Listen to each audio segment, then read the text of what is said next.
All right, and welcome back to Blow Up the Team. I'm Matt, and once again, we're going to be going back to some preseason grades for MLB. Um, Today, we're looking at the Texas Rangers, who, as a team, had a surprisingly really strong start to the last season, and then kind of went cold after the All-Star break. And we're still in the running for a wild card position, but couldn't quite pull it out because of that. They kind of just got behind everything after the All Star break. But overall, had a solid season, a big improvement from their disastrous 2018 season. And they're at the end of a rebuild. Going into the offseason, they're looking for like a really big player.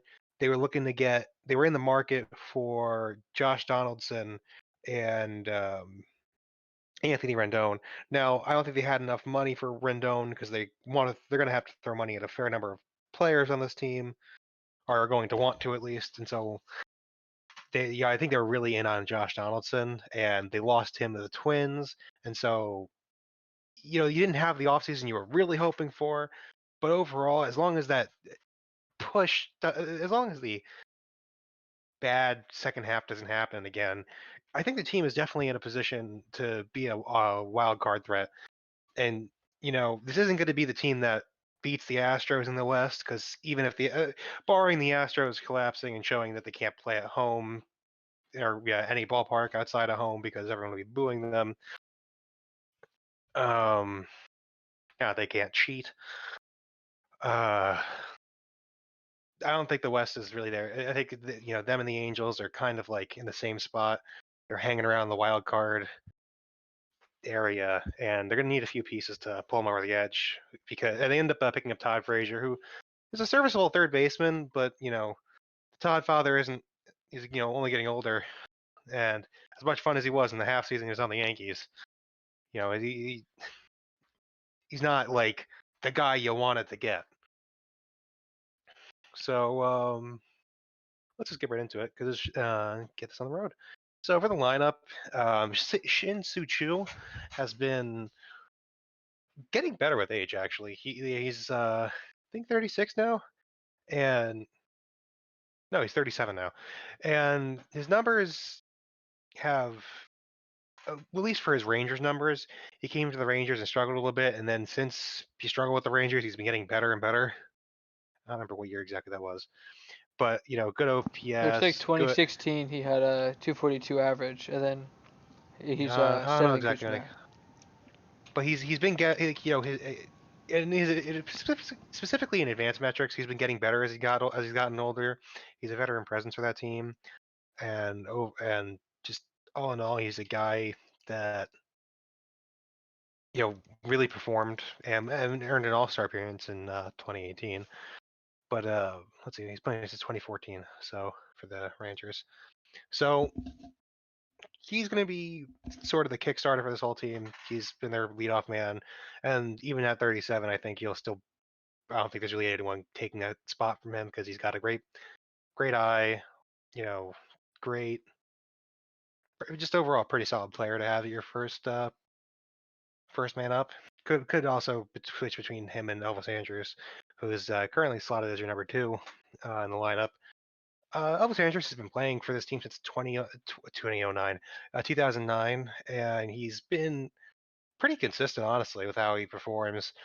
It's not a big power threat, but has really, he's got, he doesn't really, he strikes out way more than he walks. But for as many at bats as he's getting with that kind of walk to strikeout ratio, it tells you he puts the ball in play a lot. And he's a good fielding shortstop, and overall, not much to really say about him. He's been a good player for a lot of years for the team, and so he's not a guy you're upset to see in the field on your team. He's definitely a good shortstop, and I don't want to say too much about him because, once again, good, but not the just a good player. Number three, Joey Gallo. This is my favorite guy on this team. I like 100 career home runs before 100 career singles was probably the most insane thing I've ever heard in my life. If you want to just click on Joey Gallo for a second, um, if you take a look at the numbers, back-to-back seasons he hit barely over 200, and back-to-back seasons he hit 40 home runs. when he catches a hold of one, it's out of the ballpark. And in 2019, he started to really put it together because he was hitting the 250s. He was walking more. He was striking out less. Then he got injured, came back, started to struggle with the strikeouts again, and then got injured again and was out. Only played 70 games. But honestly, if he stays healthy and keeps showing that he did that, 2019 wasn't just him getting off to a hot start. If this guy can take his average, like a guy like this who has such amazing power, can take his batting average from 200 to 253, that's well over 40 home runs. I think he's a 50 home run threat if he can do that. Now, obviously, if he can just hit more in general, hit more doubles, hit more, just line drives, that's even better. That's great too. So overall, really, and you can kind of see also in the numbers how his numbers kind of derailed because he was doing really good with not striking out as much, and then he went really cold after coming back from his first round of injuries, and he had 114 strikeouts in 70 games. But anyway, but overall, definitely a lot of fun to look at. Danny Santana, he's not really. He showed a lot last year, improvement wise. He's never really been on a team for very long. Like he's never had. 2018 only played 15 games. 2017 82 games. Like he's never been a starter, and he was a starter last season and hit 283, 28 home runs, 20 stolen bases. Like he's got speed, he's got power, and that's good. He looks and he's shown he can do quite a bit. The big thing for him, he struck out 151 times last season and only walked 25. So the big thing for looking at Danny Santana is if he can work on the walks because he's got good speed, he's got he's got a good overall game, but that his vision is going to be where you really need to look for. Todd Frazier, like I said, not the guy you're hoping to get in off season, but still a good player, good team leader. Hit 250 last season. He hits around there, in the 200s, but with a fair amount of power. But he is 34. You have to look and see what happens because we had that heyday between 2014 and 2016 where he was just knocking balls out of the park like it was nothing. So not sure exactly what you have to wait to see what you get with him, but overall you expect nothing crazy average wise, but good. He coming up clutch with hopefully some decent home runs totals, but overall I think he's only on a 1 year deal. So he's only on a 1 year deal, and so like I said, the team's a wild card team, so they're going to pick up lots of guys who they can. You want to see what he can do because if he ends up doing really well and you guys are kind of out of the wild card race, you can trade him off for pieces. Or if you end up doing really well and he ends up being a big stick in the lineup, well, he can carry you to a postseason berth, which is pretty big. Next up, Rougned Odor. We're going to talk a little bit more about him later, but like this guy used to be such a huge threat on that team. Never a huge average guy, only hitting around the 250s usually. But despite his, being despite being,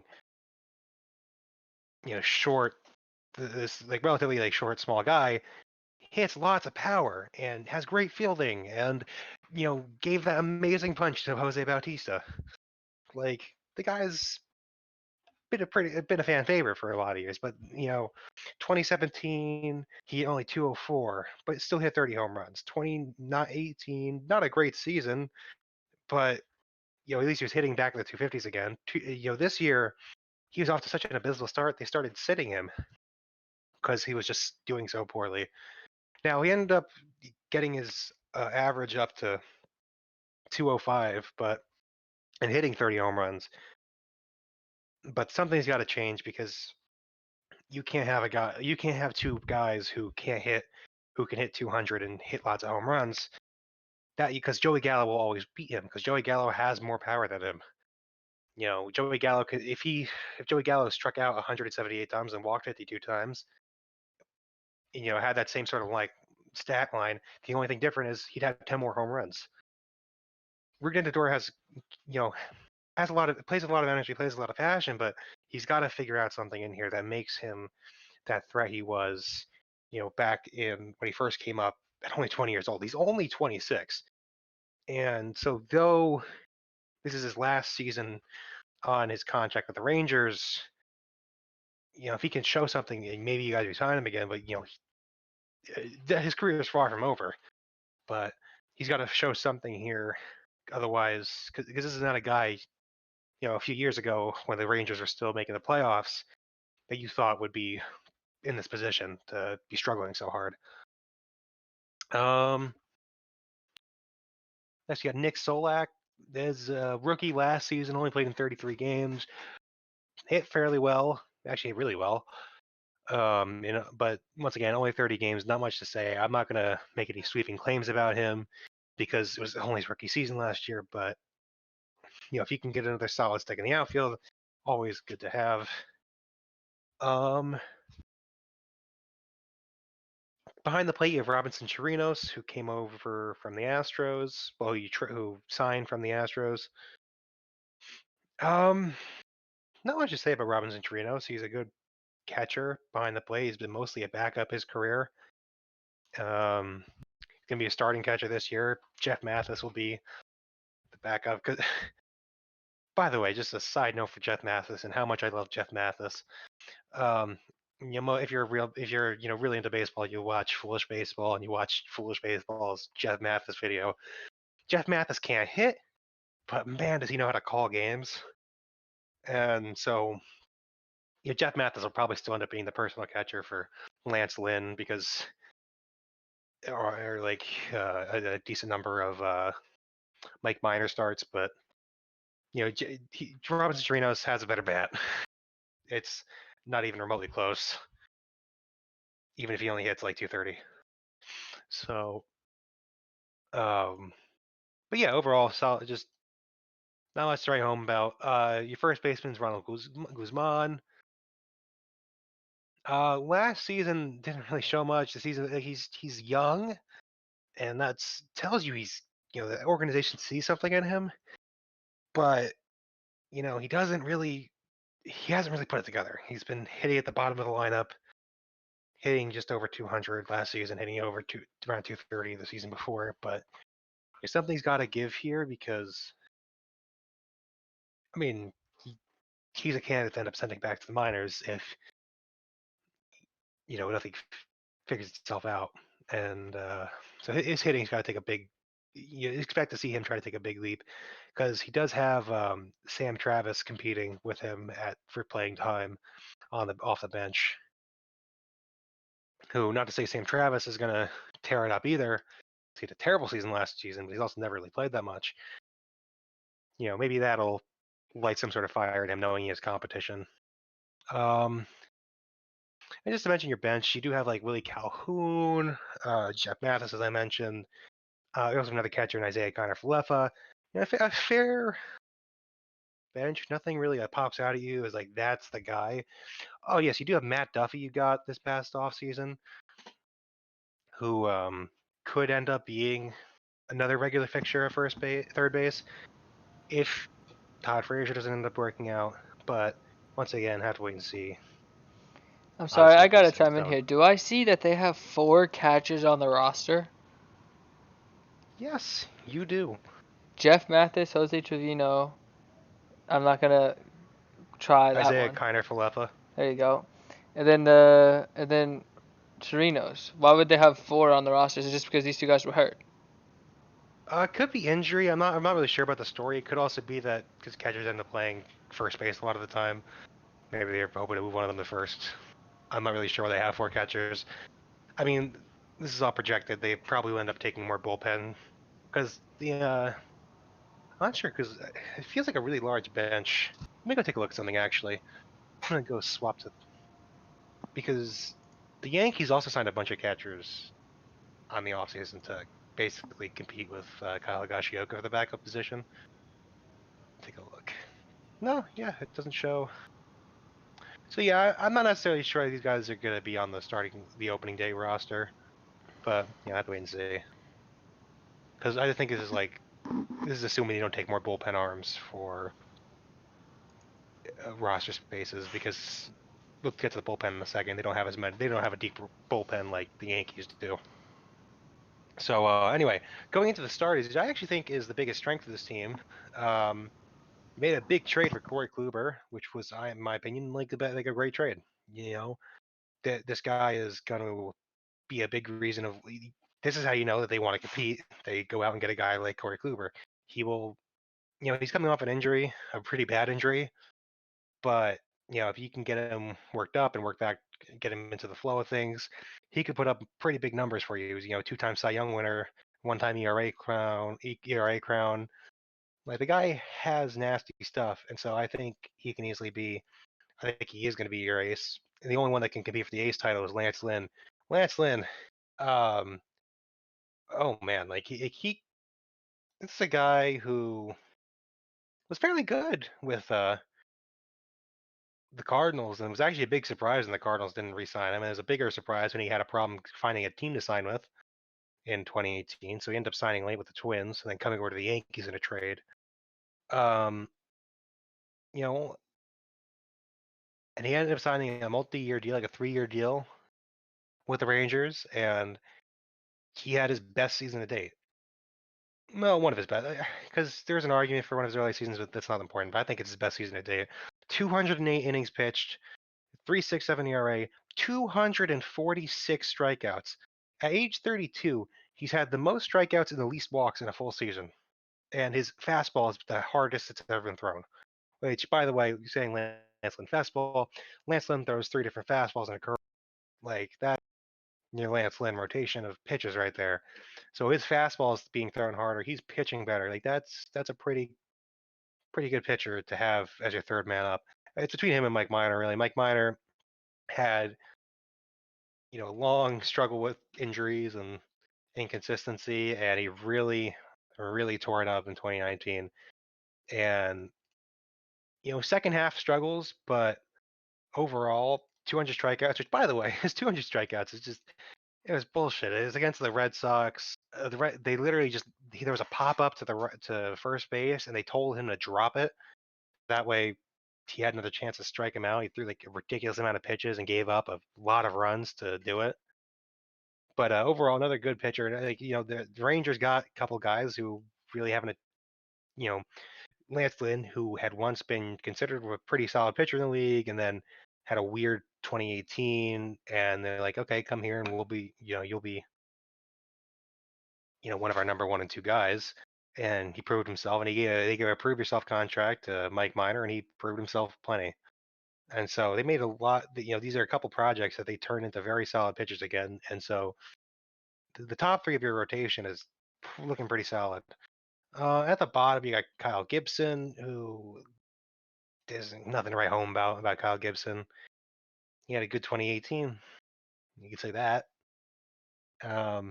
Is another project type pitcher that you're going to hope to get something good out of, but there's nothing really saying that this is suddenly going to be the season that he puts it all together. But then again, you have the great Jeff Mathis, who pitchers, when they pitch to get Jeff Mathis, tend to have much lower ERAs. So have to wait and see. Then you got Jordan Lyles. Jordan Lyles had that's all you can really say about Jordan Lyles. He's been up in the league for a while, has not found much success.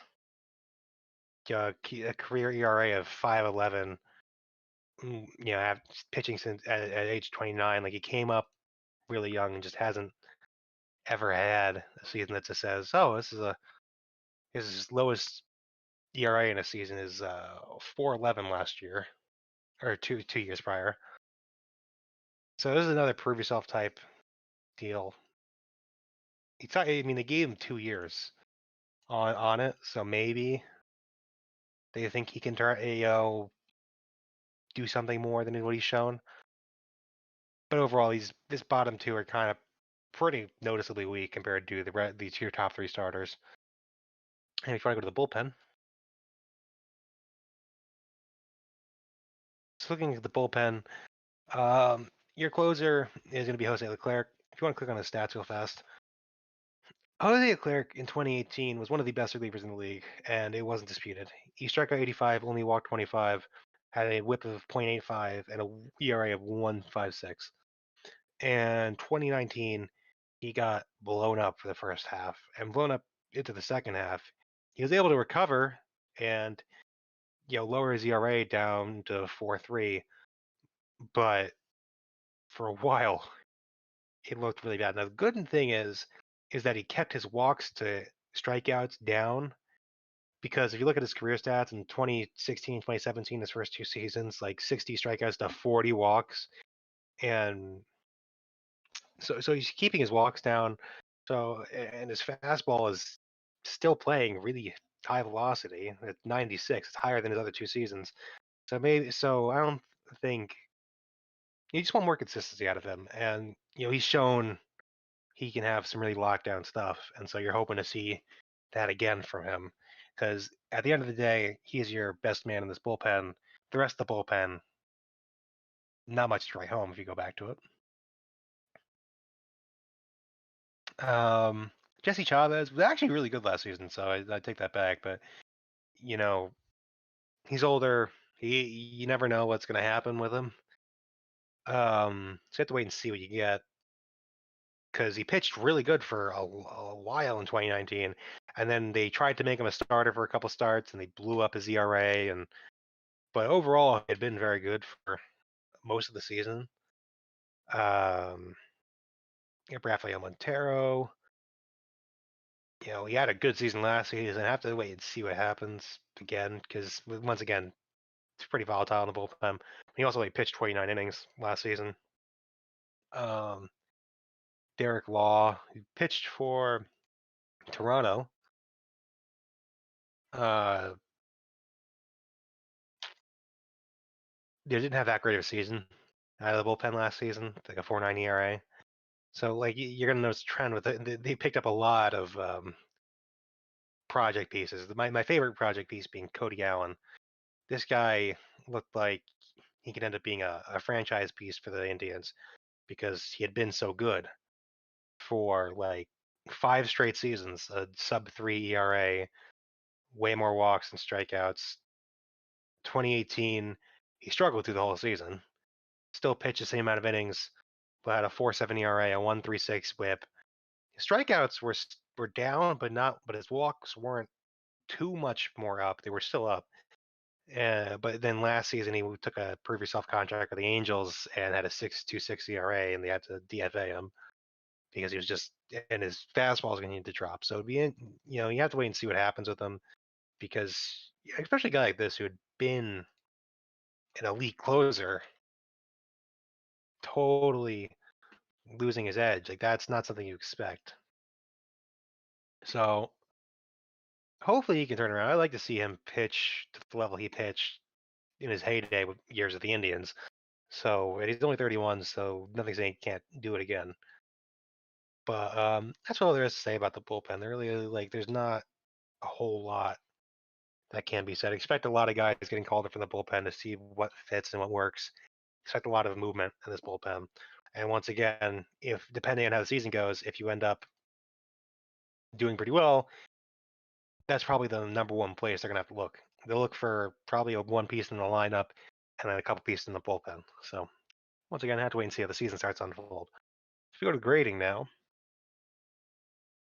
Oh wait, no, yeah, hold on, sorry. Forgetting my own video setup. So players to look out for: Joey Gallo, once again, gotta see if he can keep doing what he did last season. Prove he wasn't a fluke. Prove that he can do better than 200 average. And if he can put together the season he was having last season, put it together again for a full season, like that's going to be a monster to watch. And so definitely biggest, most important bat in that lineup is Joey Gallo.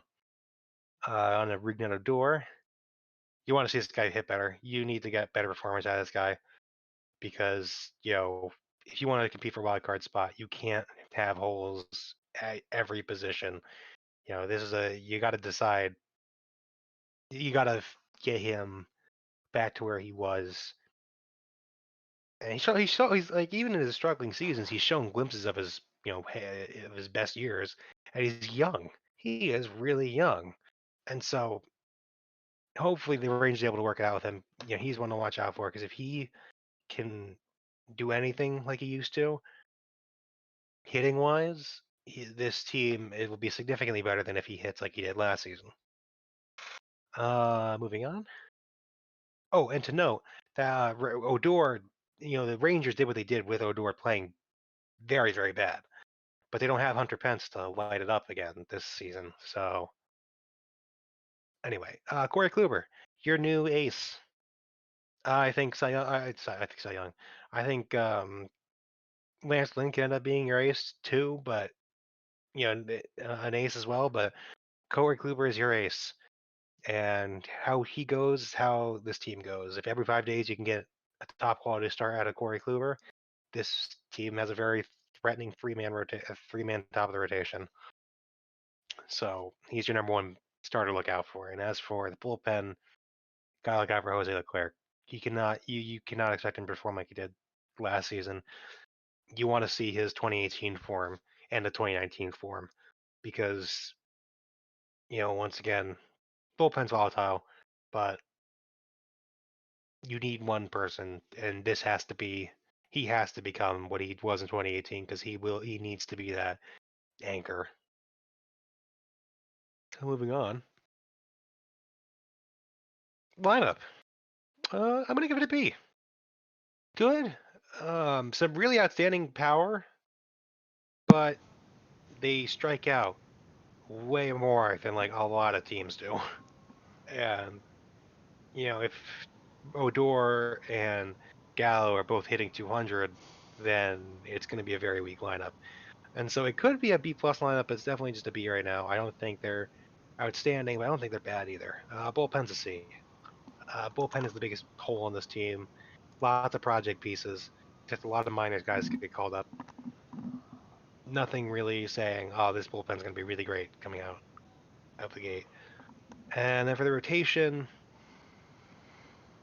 it's going to be another B for me on the rotation. Because, once again, top three are really good. Corey Kluber's a Cy Young winner. He's proven to be an ace, no question about it. But, Mike Minor and Lance Lynn are very solid pitchers. But, are they the same level of pitchers as when you think of other A-plus rotations? And the answer is no, but they are very good.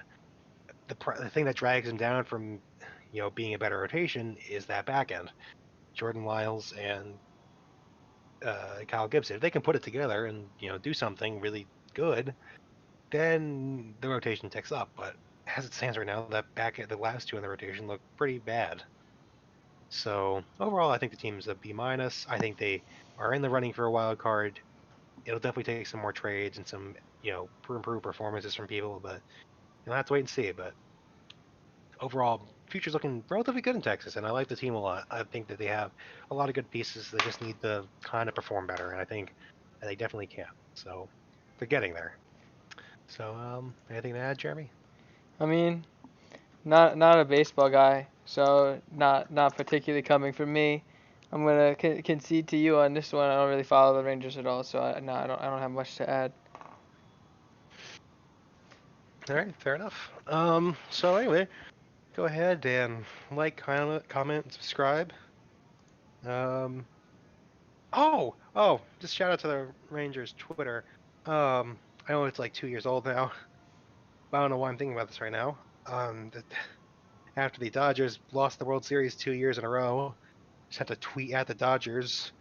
The back-to-back World Series loser support group meets on Tuesdays, and ouch, because they themselves, know that pain, and I thought that was a really, really amazing tweet. Anyway, so go like, comment, subscribe if you liked it. If you didn't like it, because just be a nice person. Make sure to check out our Discord. Our social, there you go. Check out our Discord. Check out our social media. Instagram, Twitter, Discord's. You got a really nice looking Discord. It took me an hour and a half to set up this Discord for us to have only our friends in it so far. Yeah, we only some friends, and they're like, they don't use it, obviously. It's usually just us and we like to call him our creativity / image design team. It's mostly just the three of us just talking back and forth in the chat. That's basically it. But make sure to check out all that. Sorry What are I you was doing not as tomorrow? active in this one. I was a little distracted today with a lot of it. But yeah, I guess we'll see you tomorrow. Tomorrow I come back. I'm doing the Denver Broncos tomorrow, and Matt follows me up on Friday with the Colorado Rockies. So make sure to look out for those. And we'll see you next time. Peace.